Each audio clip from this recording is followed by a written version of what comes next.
இயேசு கிறிஸ்துவின் இன்ப இனிய நாமத்தில் வாழ்த்துகிறோம். இன்றைய வேத வசனம்: ஆம், அநாதி சிநேகத்தால் உன்னை சிநேகித்தேன், ஆதலால் காருண்யத்தால் உன்னை இழுத்து கொள்ளுகிறேன். எரேமியா 31:3.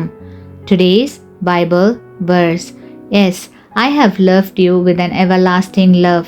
Therefore with loving kindness I have drawn you. Jeremiah chapter 31 verse 3. இவ்வுலகில் வாழும் மனிதர்களின் அன்பிற்கு எப்போதும் ஒரு முடிவு உண்டு. ஆனால் நம்மை படைத்த கர்த்தருடைய அன்பிற்கோ எல்லையே கிடையாது. இந்த இக்கட்டான நாட்களில் உங்களை நேசிக்க, அன்பு கூற யார் இருக்கிறார்கள் என்று கலங்கிக் கொண்டிருக்கிறீர்களா? கலங்க வேண்டாம்.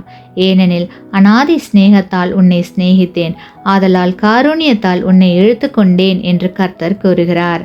தங்களுடைய பிள்ளைகள் மீது அன்பை பொழியும் தாய் தகப்பனுடைய அன்பை காட்டிலும் நம்முடைய பிதாவின் அன்பு மேலானது. ஆகையால் கிறிஸ்துவுக்குள் அன்பான சகோதர சகோதரிகளே, நித்திய அன்பை உடையவரான கர்த்தரை நாம் நம்முடைய இருதயத்தில் ஏற்றுக்கொண்டு அவரையே சார்ந்து கொள்வோமானால் அவருடைய தெய்வீக அன்பினால் நம்மை நிரப்பி ஆசீர்வதிப்பார். ஆமேன். நீங்கள் பெற்ற இந்த ஆசீர்வாதத்தை மற்றவர்களோடு பகிர்ந்து கொள்ளுங்கள்.